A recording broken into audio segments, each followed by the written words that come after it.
నమస్కారం. నిషేధిత భూములకు సంబంధించి ఆంధ్రప్రదేశ్ ప్రభుత్వం ఒక సరళమైనటువంటి జీవో విడుదల చేస్తూ ఒక గొప్ప నిర్ణయాన్ని తీసుకుంది అనటంలో ఎటువంటి సందేహం లేదు. 22A సంబంధించినటువంటి ఆర్డినెన్స్ కావచ్చు, నిషేధిత నిబంధనలు కావచ్చు, ఇవి 2007 సంవత్సరంలో వచ్చాయి. వాటికి సంబంధించినటువంటి ఈ జీవో నేపథ్యంలో, వాటికి సంబంధించినటువంటి కఠినమైన నిబంధనల నేపథ్యంలో రాష్ట్ర వ్యాప్తంగా ఉన్నటువంటి అనేక లక్షల మంది రైతులు కావచ్చు, అనేక మంది ఎవరైతే ఉన్నారో సొంత భూమి ఉన్నవారు కావచ్చు, వారందరూ కూడా తీవ్ర ఇబ్బందులు పడుతున్నటువంటి పరిస్థితి కనబడుతుంది. ఈ నేపథ్యంలో ఆంధ్రప్రదేశ్ లో కూటమి ప్రభుత్వం, ఆంధ్రప్రదేశ్ ముఖ్యమంత్రిగా నారా చంద్రబాబు నాయుడు, డిప్యూటీ సీఎం గా పవన్ కళ్యాణ్, బీజేపీ ఆధ్వర్యంలో కూటమి ప్రభుత్వం నేపథ్యంలో ఒక సంచలనాత్మకమైనటువంటి నిర్ణయం తీసుకున్నారంటే ఎటువంటి సందేహం లేదు. దీనికి సంబంధించి రెవెన్యూ మినిస్టర్ అనగాని సత్యప్రసాద్ కూడా దీనికి సంబంధించి ఒక కీలక సందేశాన్ని సమావేశం ద్వారా వివరించారు. అదేవిధంగా కొత్తగా జీవో కూడా విడుదల చేస్తున్నట్టు కూడా చెప్పారు. అదేవిధంగా ప్రభుత్వానికి సంబంధించి అనేక రకాలైనటువంటి భూములు ఉన్నాయి. దానికి సంబంధించి ఏంటంటే ప్రభుత్వ భూములు కావచ్చు, దేవాదాయ భూములు కావచ్చు, లేకపోతేనేమో అసైన్డ్ ల్యాండ్స్ కావచ్చు, వీటన్నిటి ల్యాండ్స్ కు సంబంధించి ఒక కీలక నిర్ణయం తీసుకున్నారు. ప్రభుత్వానికి సంబంధించినటువంటి ఆస్తులు అన్యాక్రాంతం అవ్వకూడదు. అదే విధంగా ప్రజలకు సంబంధించినటువంటి భూములు ఏవైతే ఉన్నాయో, పట్టా భూములు ఏవైతే ఉన్నాయో, వీటికి సంబంధించినవి కూడా 22A ఉండకూడదు. అంటే అక్కడ ప్రభుత్వానికి సంబంధించినటువంటి భూములు అన్యాక్రాంతం కాకూడదు ఒకటి. అదే విధంగా ప్రజలకు సంబంధించినటువంటి భూములు ఏవైతే ఉన్నాయో, ఆథరైజ్డ్ గా ఉన్నటువంటి పట్టా భూములు కానీ, పక్కా భూములు కానీ, ఈ భూములన్నీ కూడా 22A ఉండి వారు ఇబ్బందులు పడకూడదు. అంటే ఇక్కడ రెండు రకాలుగా, అటు ప్రభుత్వ ఆస్తులు పోకూడదు, ప్రజలు కూడా ఇబ్బంది పడకూడదు అనేటటువంటి ఒక సంచలనాత్మకమైనటువంటి నిర్ణయంతో ఒక జీవో కూడా జారీ చేసినటువంటి పరిస్థితి కనబడుతుంది. ఈ జీవో జారీతో ఇప్పటి వరకు కూటమి ప్రభుత్వం వచ్చిన తర్వాత 22A నిబంధనలు సడలించడానికి కావచ్చు, పెట్టడానికి కావచ్చు, అనేక రకాలైనటువంటి జీవోలు, ఆర్డినెన్స్ కూడా జారీ చేసిన పరిస్థితి కనబడుతుంది. వాటన్నిటిని కూడా పూర్తి స్థాయిలో ఈ రోజు నుంచే కూడా రద్దు చేస్తూ కూడా కీలక నిర్ణయం ప్రకటించిందని చెప్పుకోవాలి. దాంట్లో భాగంగానే ఇక 22A భూములు పెట్టడం కావచ్చు, తొలగించడం కావచ్చు అంత ఈజీ కాదు అనేది స్పష్టంగా చెప్తున్నటువంటి పరిస్థితి కనబడుతుంది. ఒక ఏకీకృత నిర్ణయం ద్వారా, ఏకీకృత వ్యవస్థ ద్వారా, అంటే IG, stamps and registration IG ఆధ్వర్యంలో మాత్రమే దీనికి సంబంధించినటువంటి భూములకు తొలగింపు ప్రక్రియ, లేకపోతే వాటిని చేర్చేటటువంటి అంశానికి సంబంధించినటువంటి ప్రక్రియ, ఈ రెండు కూడా రాష్ట్ర స్థాయిలో ఐజీ స్థాయిలో జరుగుతాయి. అదే విధంగా జిల్లా స్థాయిలో అయితే కనుక ఆర్డీఓ, అదే విధంగా సబ్ కలెక్టర్, వీరి నేతృత్వంలోనే దీనికి సంబంధించినటువంటి భూములకు సంబంధించి వాటిని యాడ్ చేయడం కానీ, తొలగించడం కానీ వంటి అంశాలు జరుగుతాయి. ఉదాహరణ కనుక గమనించినట్లయితే దేవాదాయ శాఖకు సంబంధించినటువంటి ఆస్తులు 4,50,000 ఎకరాలు మాత్రమే ఉన్నాయని చెప్పి ఎండోమెంట్ రికార్డ్స్ లో కానీ, రిజిస్టర్ లో కూడా చూపిస్తున్న పరిస్థితి కనబడుతుంది. కానీ ఇప్పుడు 6,50,000 పైబడినటువంటి ల్యాండ్స్ ఆన్ రికార్డు 22A ఉన్నట్టు చూపిస్తున్న పరిస్థితి కనబడుతుంది. అదే దీంట్లో ఇటు ప్రభుత్వ భూములు కావచ్చు, అదే విధంగా పట్టా భూములు ఏవైతే ఉన్నాయో, పట్టా భూములకు సంబంధించి ఏమంటే ఒక రైతుకు 10 ఎకరాల పొలం ఉంటుంది. 10 ఎకరాల్లో ఒక పక్కన చిన్నది ఒక 50 సెంట్ల పొలం ఉంటుంది. ఆ పొలానికి సంబంధించి ఎండోమెంట్ సర్వే నెంబర్ యాడ్ అయి ఉంటది. కాబట్టి వీళ్ళు ఏం చేశారంటే గతంలో ఈ 10 ఎకరాల్లో కూడా అక్కడ కేవలం 50 సెంట్లకు సంబంధించినటువంటి సర్వే నెంబర్ ఎండోమెంట్ యాడ్ లో ఉంటే ఈ మొత్తానికి 10 ఎకరాల్లో కూడా 22A ఎండోమెంట్ కింద రాసేశారు. గతం నుంచి జరుగుతున్నటువంటి ఇబ్బంది. దీనికోసం ఆ భూమిని సబ్ డివిజన్ చేయమని, అదే విధంగా ఆ భూమిని 22A నుంచి తొలగించాలని కూడా వారందరూ కూడా ఎన్నో ఏళ్ల తరబడి కూడా వారందరూ కూడా ఫిర్యాదులు పెట్టుకున్నారు, పిటిషన్లు పెట్టుకున్నారు. వాటికి సంబంధించినటువంటి ప్రక్రియ ఎక్కడ కూడా ముందుకెళ్లేదు. దీని నేపథ్యంలో వాళ్ళది 22A ఉండటం మూలంగా ఆ భూమిని వారు అమ్ముకోవడానికి కానీ, వేరే వారికి తాకట్టు పెట్టుకోవడానికి కానీ, లేకపోతే బ్యాంకు నుంచి లోన్లు తీసుకోవడానికి కానీ ఎటువంటి అవకాశం కూడా లేదు. ఈ 22A ఉండటం మూలంగా ఇది నిషేధిత భూమి అని రిజిస్ట్రేషన్ దాంట్లో చూపించడం జరుగుతుంది. కాబట్టి వీటి పొలాన్ని ఎవరికి అమ్ముకోలేరు, అదే విధంగా ఎవరు కొనుక్కోలేరు. ఏదైనా అవసరం అయినా కూడా చాలా ఇబ్బందులు పడుతున్నటువంటి పరిస్థితి కనపడుతుంది. వీటన్నిటిని కూడా నేడు ఇచ్చినటువంటి జీవో నేపథ్యంలో మొత్తం సరళీకృతం అవుతున్నాయని అనటంలో ఎటువంటి సందేహం లేదు. మొత్తానికి రాష్ట్ర ప్రభుత్వం తీసుకున్నటువంటి ఈ 22A భూములకు సంబంధించి ఒక కీలక నిర్ణయం తీసుకుందని చెప్పుకోవచ్చు.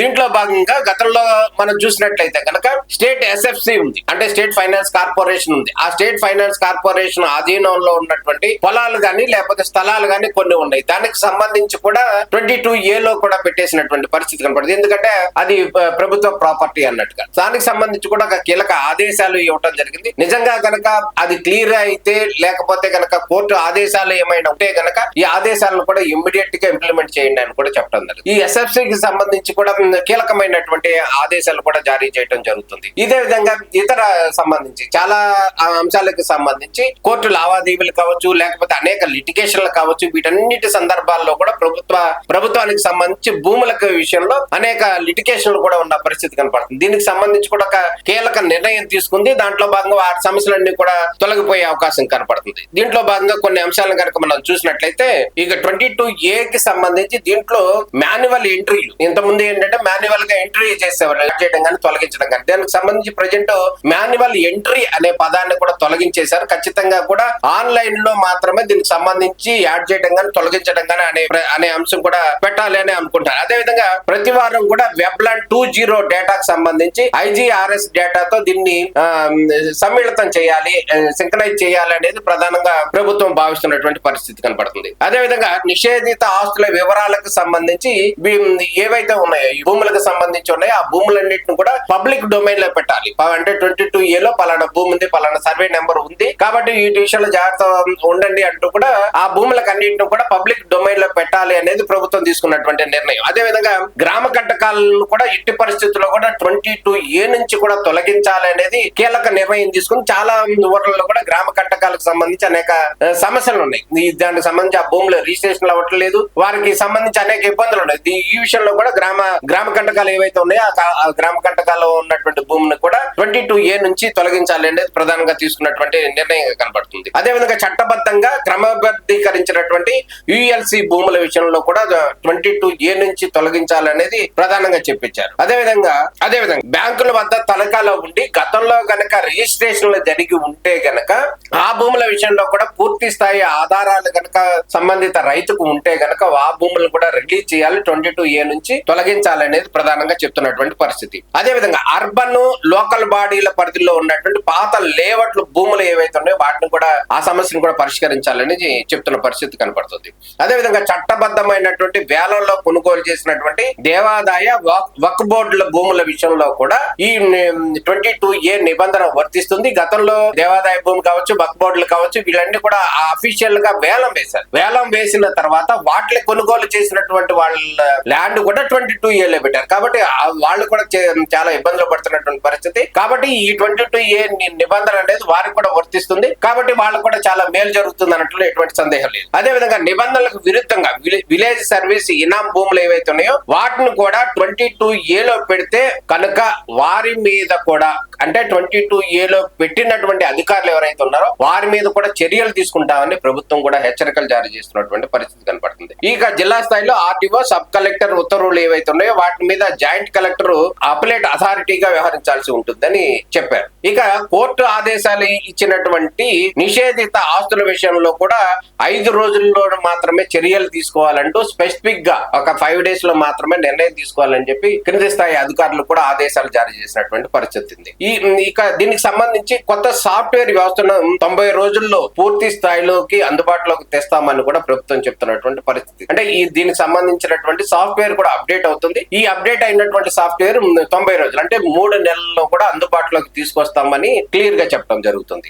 ఇందులో కూడా ఒక క్లారిటీ ఇచ్చారు. భూమిని 22A లో చేర్చడం అనే దానికి సంబంధించి ఇక భవిష్యత్తులో 22A లో కనుక చేర్చాలి అనుకుంటే చాలా నిబంధనలు కఠినతరం చేస్తున్న పరిస్థితి కనపడుతుంది. దీనికి సంబంధించి 22A కి సంబంధించి ఈ భూమి నాదే అని చెప్పి ప్రైవేట్ వ్యక్తి ఎవరైతే ఉన్నారో ఆ వ్యక్తి దానికి సంబంధించినటువంటి ఫుల్ డాక్యుమెంట్స్, ఫుల్ ఆధారాలు కూడా చూపించాల్సినటువంటి బాధ్యత సంబంధిత వ్యక్తికి మాత్రమే ఉంటుంది. అదే విధంగా ఇది గనక 22A ఇది ప్రభుత్వ భూమి అని గనక ప్రభుత్వం చెప్పదలుచుకుంటే గనక ఆ ప్రభుత్వ అధికారులు ఈ భూమి ఏ విధంగా ప్రభుత్వానికి సంబంధించింది, ప్రభుత్వానికి సంబంధించినటువంటి ఆధారాలు ఏమున్నాయి అనేది కూడా ప్రభుత్వ అధికారులే జవాబుదారీగా ఉండాల్సినటువంటి పరిస్థితి కనపడుతుంది. అంటే ఎవరైతే ఒక అధికారి దీన్ని 22A లో పెడితే పలానా రీజన్ మూలంగా, పలానా ఎవిడెన్స్ మూలంగా ప్రభుత్వ భూమి అని కూడా స్పష్టంగా చెప్పాల్సి వస్తుంది. దీనికి ఆ అధికారే బాధ్యుడు అవుతాడు అన్నమాట, ఎటువంటి సందేహం లేదు. అంటే నిబంధనలకు విరుద్ధంగా పెడితే అతని మీద చర్యలు తీసుకోవాల్సి వస్తుంది. అదే విధంగా ప్రభుత్వ భూమిని కూడా కాపాడాల్సినటువంటి బాధ్యత కూడా అతని మీద ఉంటుంది.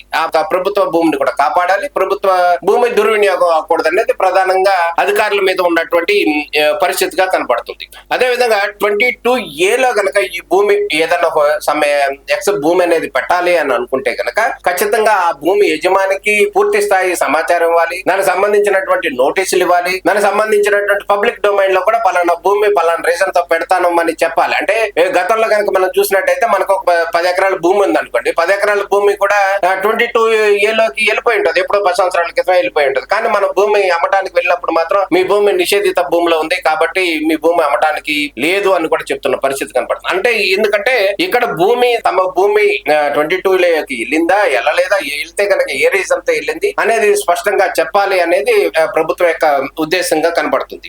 ఇది మొత్తానికి ఆంధ్రప్రదేశ్ ప్రభుత్వము రాష్ట్రంలో ఉన్నటువంటి అనేక లక్షలాది మంది కూడా రైతులు అనేక సమస్యలతో కూడా ఇబ్బంది పడుతున్నటువంటి పరిస్థితి కనపడుతుంది.